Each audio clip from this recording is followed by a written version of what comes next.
नंदिकेश्वर अभिषेक वर्णन। नंदिकेश्वर बोले, मेरे पिता मेरे साथ शिवजी को प्रणाम करके अपनी झोपड़ी में गए। तब उस पर्णशाला में देवी रूप को छोड़कर मनुष्य रूप में बदल गया। मेरी दिव्य स्मृति नष्ट हो गई। इस मेरे मानुष रूप को देख मेरे पिता ने मेरा जात कर्म आदि संस्कार किया। ऋक, यजु, साम आदि वेदों का तथा आयुर्वेद, धनुर्वेद आदि का भी उपदेश मुझे दिया। 7 वर्ष पूरे हो जाने पर मित्रा वरुण नाम वाले मुनि मेरे पिता के आश्रम में आए। मुझे बार बार देख करके बोले कि यह नंदी सर्वशास्त्र पारंगत है, परंतु आश्चर्य है कि यह अल्प आयु वाला है। यह सुनकर मेरे पिता शिलाद, हे पुत्र, ऐसा विलाप करने लगे तथा मृतक के समान निश्चेष्ट होकर गिर गए। मृत्यु से भय वाला होकर मैं हृदय में त्र्यंबक का ध्यान करता हुआ रुद्र जाप में तत्पर हो गया। तब प्रसन्न होकर चंद्रशेखर शिवजी बोले, हे वत्स, नंदी तुमको मृत्यु का भय कहाँ? मैंने ही इन दोनों ऋषियों को भेजा था। उन्होंने लौकिक देह को देखा है, दैविक को नहीं देखा। संसार का ऐसा स्वभाव ही है कि इसमें सुख दुख होता रहता है। ऐसा कहकर भगवान ने मेरा स्पर्श किया तथा प्रसन्न होकर बोले, तुम गणपतियों को तथा हिमाचल की पुत्री देवी को देखो। ऐसा मुझसे कहा। फिर मेरे शरीर को जरा आदि से अक्षय करके कहा कि तू मेरा गण है, मेरे पास सदा रहेगा। अपनी अक्षय माला को गले से उतारकर मुझे पहना दिया। उस माला से मैं 3 नेत्र वाला 10 भुजा वाला शंकर के समान ही हो गया। शंकर बोले कि तुझे क्या वरदान दूं? फिर जटाओं से शुद्ध जल लेकर पृथ्वी पर उन्होंने छोड़ा और कहा कि नदी हो जा। वह स्वच्छ जल से युक्त कमल दल से पूर्ण महानदी बन गया।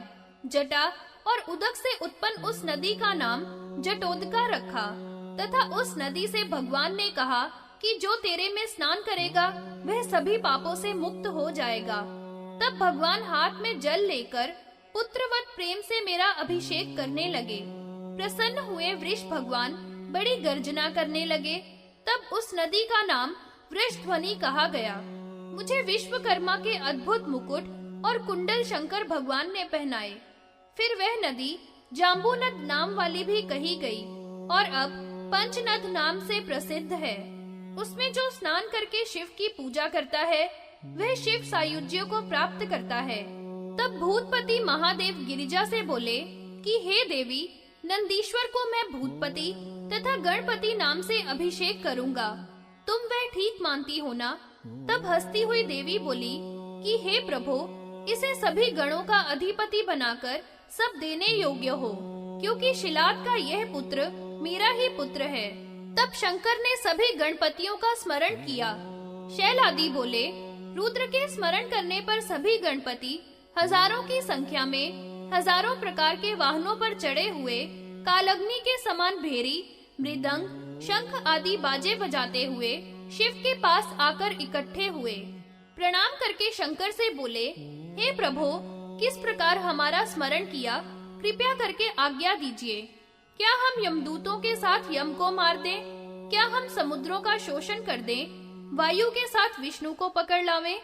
ऐसा सुनकर शिवजी बोले कि यह नंदीश्वर मेरा पुत्र है, सो मेरी आज्ञा से तुम सब अपने इस सेनापति का अभिषेक करो। जैसी आपकी आज्ञा कहकर वह गण सुवर्णमय आसन आदि सभी सामग्री इकट्ठा करने लगे। वैदूर्य मणि का मंडप बनाया, हजारों स्वर्ण ताम्र मिट्टी आदि के पात्र भरकर रखे, दिव्य मुकुट कुंडल और छत्र आदि सब इकट्ठे किए। फिर सब देवता, इंद्र आदि, विष्णु तथा मुनीश्वर वहां आए। अभिषेक विधिवत कराने के लिए शिव ने ब्रह्मा को आज्ञा दी। ब्रह्मा ने सब प्रकार का पूजन किया। विष्णु तथा दिक्पालों ने पूजन किया। ऋषियों ने पूजन कर स्तुति की। विष्णु ने हाथ जोड़कर प्रार्थना की। सभी गणपतियों ने तथा देवताओं ने अभिषेक किया। देवी ने छत्र तथा चंवर उसे समर्पण किया। देवी ने अपना गले का हार भी उसे दिया। देवी ने शिव को देखकर गणों से प्रार्थना की, सबको पूजा करने की आज्ञा की। तब सभी मुनि लोगों ने और रुद्र के भक्तों ने पूजन किया। नमस्कार आदि से रहित ब्रह्म हत्या के भागी होते हैं, इसलिए सभी को नमस्कार पूर्वक पूजन करना चाहिए। ऐसा देवी के कहने पर सबने प्रणाम करके पूजन किया।